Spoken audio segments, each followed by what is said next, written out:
You are studying a portion of the sky where there are an estimated 1.4 billion stars. Comparison qualities range from very similar to very different to completely different. Out of the 1.4 billion stars, you have some limited information about 14. Would it be practical, logical, and intelligent to conclude that practically all of the 1.4 billion stars are the same as the 14? Mathematically, that is equivalent to 1 out of 100 million. It appears that most people on this planet come to similar or rational conclusions. Many people not familiar with China would make conclusions regarding the entire population based on their personal experiences with a few Chinese citizens. The proclivity toward generalizing in this manner is typical among the human population. Accordingly, how can there be a reasonable expectation to eliminate certain bias, prejudice, and racism? The meanings of these words vary, but whatever the case, a lot has to do with normal human nature. Although sometimes there is some practicality, and in some ways can be beneficial. Also, in some cases, a significant number of people have some of the characteristics portrayed in certain stereotypes. But too often there are undesirable results, including wrong assumptions about the way people really are. There are reportedly more Muslims than Chinese. The numeric value of 1% of all the Muslims in the world is not far from the total number of active duty military personnel on this planet. If 1 of 1,000 of all the Muslims living in the United States were to commit terrorism against their country, it would be the end of the world as you know it. Yet large numbers of people equate Islam with terrorism and distrust most Muslims.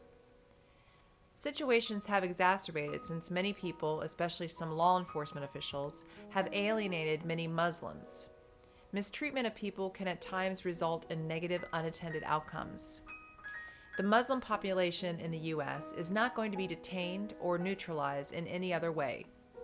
Therefore, it's extremely important to have them as allies, not as enemies. Creating new enemies can be very counterproductive. People generally cooperate more and are more willing to accept deserved criticisms of others associated with their religion when treated fairly. It is imperative to have the cooperation, insight, and direct participation of other Muslims.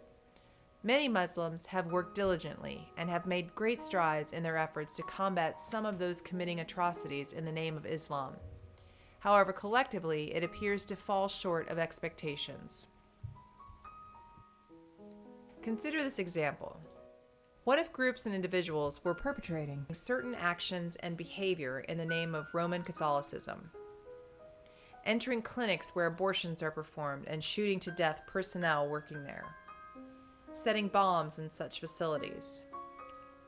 Homicide, suicide bombers going into the locations and detonating explosive devices. Warning people that they must either convert to Roman Catholicism or be subject to punishment or death.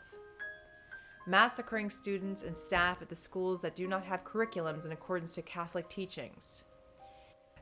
Kidnapping girls of other faiths and forcing them to convert to Catholicism and giving them to Catholic men.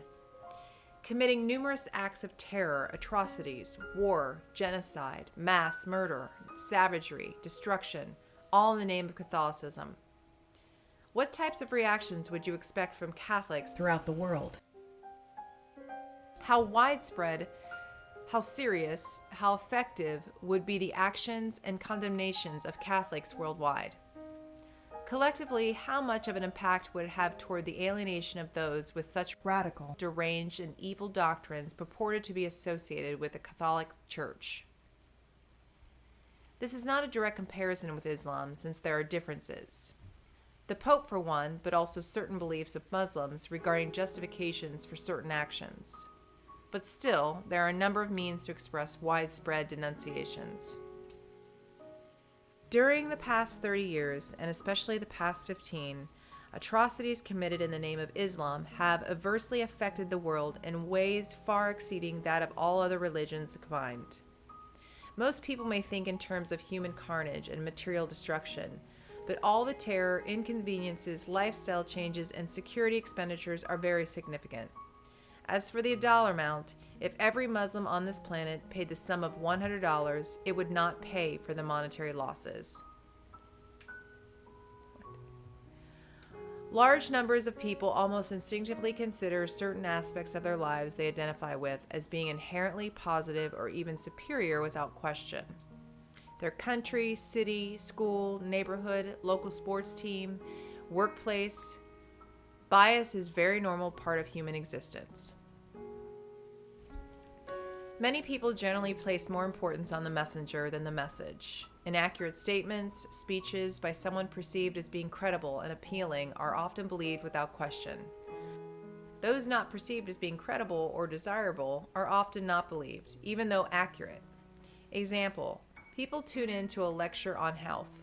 The focuses will be on diet, exercise, adverse effects of cigarettes. The lecturer is a medical professional. When the lecturer appears, the audience sees that he is obese, smoking a cigarette, and drinking a soda. Some members of the audience say, "Look who's talking. Practice what you preach. How could he know anything about diet, exercise, and smoking? Wow, what a hypocrite. I'm not wasting time listening to that idiot."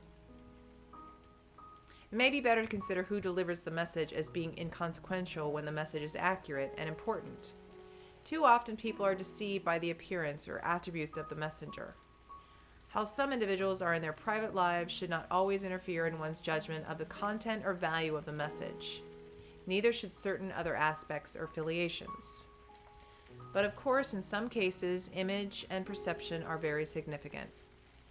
Many people form specific feelings about a country, business, organization, group, institution, based solely on the words or actions of one person. Even when that person is not a head of state or some other major representative. Many have immediately condemned, boycotted countries, businesses, municipalities based on comment by newscasters as to the words or actions of even just one person. It is very common to hear a form of personification in which the words or actions of one person is presented as though it were from all. The United States is going to... The names of the countries, businesses are presented as though an entire entity is involved. This, even at times, if just one of the executives, inhabitants, employees, members are involved, such human characteristics would indicate that attempting to eradicate bias, prejudice, racism would be futile.